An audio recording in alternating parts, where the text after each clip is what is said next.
As a UPS employee, I was wondering if Roth conversions make sense when my portfolio is down. Potentially. Great question.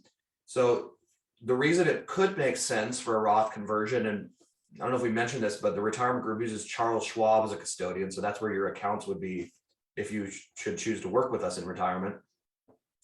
We oftentimes advisors will, toward the end of the year, maybe even earlier in the year, talk with our clients about the considerations for a Roth conversion. So that's when you pay the taxes on money that's in your traditional IRA or your 401k, and move a portion of those assets over to a Roth IRA so as to gain tax-free growth for the rest of your life potentially on that money.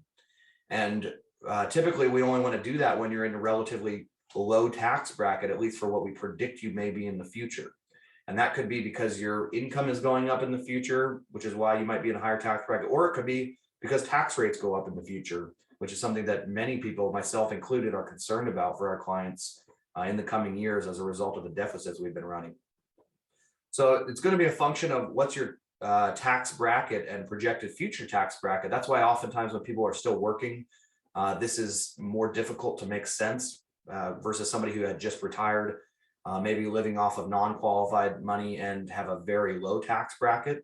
Oftentimes that's a better justification for a Roth conversion.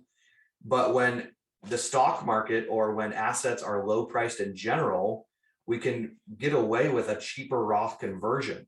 And I'll give you an example. Let's say we had 10 shares of Berkshire Hathaway stock in an IRA, and that stock was down, let's say 15% on the year. And we have confidence that stock will recover eventually. We don't know when exactly it'll recover, but if we can move even just those shares, we don't have to move cash. We can literally journal shares over from a Schwab traditional IRA to a Schwab Roth IRA. You pay the taxes on the value of that stock when you do the conversion. So that's oftentimes why it's better to do a conversion when the stock market in general is down or when an asset individually is down in price, because all of the recovery is tax-free, all of the growth at the recovery, as well as it's going to be a cheaper conversion. It's going to cost you less taxes to move it, given that it's lower priced when you did the conversion. So it doesn't always make sense, but it's going to be a function of your current tax bracket or expected future tax bracket, and also the total composition of your assets within your traditional IRA, certainly, maybe even your Roth IRA.